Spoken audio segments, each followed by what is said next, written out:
চলে এসেছি আজকের দুপুরের মেনু নিয়ে। এই যে গরম গরম ধোয়া ওঠা ভাত আর বাঁধাকপির ঘন্ট মটরশুঁটি দিয়ে, আর এটা কালকের একটু রয়ে গেছিলো, ওই যে স্টমাক চিকেনের, মানে মেটে গলা স্টমাক যেটা ছিল সেটা তোমরা কালকে দেখেছো, তো সেটা একটু রয়ে গেছিলো, তো এটা আমি নিয়ে নিয়েছি। আর এই যে রইলো চাটনি।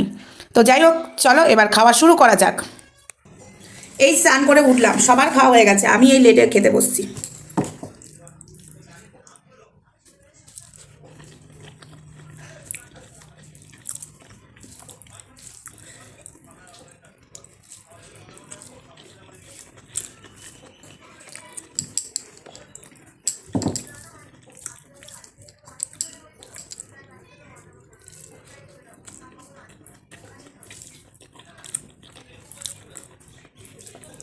সব ঠিক আছে, একটু ঝাল কম আছে, একটু লঙ্কা নিতে হবে আমাকে।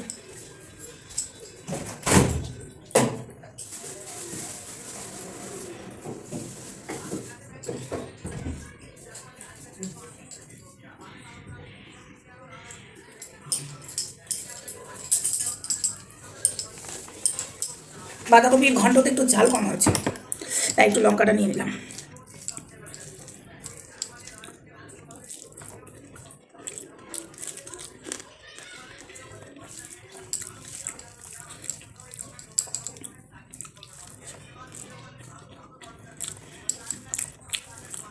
আর একটা কথা বলি, খেতে খেতে আমি দুদিন ধরে নিচে খাচ্ছিলাম ওইখানে রোদে, আমি বুঝে পাই না মানুষের পোশাক দেখে, তারপর জিনিস দেখে মানুষকে বিচার করা হয়। আমি কিন্তু প্রত্যেক দিনই ডাইনিং টেবিলেই খাই, কিন্তু দুদিন নিচে খেয়েছি বলে বলছে এই ভিখারি তো ডাইনিং টেবিল জোটে না। আবার বলছিস কেন আজকে নিচে খেতে বসেছি? তুই কি কোনোদিন ডাইনিং টেবিলে খাস? গরিব মানুষ, আমি কি ফুটানি দেখাই? আমি লোকেদের মতো ফুটানি দেখাই না। একটা কথা জানো তো, যাদের হালে হয়, আর বললাম না বড় কথা হয়ে যাবে, খেতে বসে বসে আর বড় কথা বলতে চায় না।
সব একসাথে মাখিয়ে নিই, আমার প্রচণ্ড ঠান্ডা লাগছে, সোয়েটারটা পরে বসলে ভালো হতো, রোদে যে দাঁড়াবো, রোদ আর নেই।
শেষ পাতে একটু চাটনি মিষ্টি না হলে ভালো লাগে না। এখন একটু দরকার ছিল গরম গরম ননিল গুড়ের রসগোল্লা। এখন খেতে ইচ্ছা করছে, আমাকে ওর টাইমে দাও, আমার আবার ইচ্ছা করে না। আমার আবার যখন মিষ্টি খেতে ইচ্ছা করে তখন আমি খাই, ঘরে থাকলেই খাই, না থাকলে এখন যেমন ইচ্ছা করছে নেই। আর একটা সবথেকে বড় ব্যাপার, আমি অনেকে দেখবে মিষ্টি মিষ্টি ফ্রিজে এনে রেখে খাই, আমরা মানে আমাদের বাড়ির কেউ খেতে পারে না, আনবো খাবো, ফ্রিজে রেখে মিষ্টি, ওই মিষ্টি একদম আমার তো দাঁত শিশির করে, সবার দাঁত শিশির করে, কি গরমকাল কি বলো শীতকাল কি বলো। বেশি না রাখি না, গরমকালেও তাও মাঝে মাঝে রাখতে হয়, তারপরে সকালবেলা হলেই বার করে দিই, পুরো ঠান্ডা কেটে গেলে খাই। এখন শীতকালে যদি কেউ বেশি মিষ্টি আনে বা কেউ দেয়, আমাদের দেয়, এই ধরো ওই বাড়ি থেকে বলো এই বাড়ি থেকে বলো দেয়, তো কী করবো, সেই মিষ্টিগুলোকে রেখে দিতে হয়, গরম করি, যখন খাই ওই রসের বাটিটা সমেত রসগোল্লা বসিয়ে দিই, গরম হয় তারপরে খাই। তো চলো টাটা, সবাই ভালো থেকো, সুস্থ থেকো, দেখা হচ্ছে আবার নেক্সট ভিডিওতে। আমার খাওয়া কমপ্লিট, প্রচণ্ডভাবে ঠান্ডা লাগছে, আর কিচ্ছু না, খাবারটা পড়ার পর থেকে মনে হচ্ছে বেশি ঠান্ডা লাগছে। চলো আর বেশি ভিডিওটা বাড়ালাম না।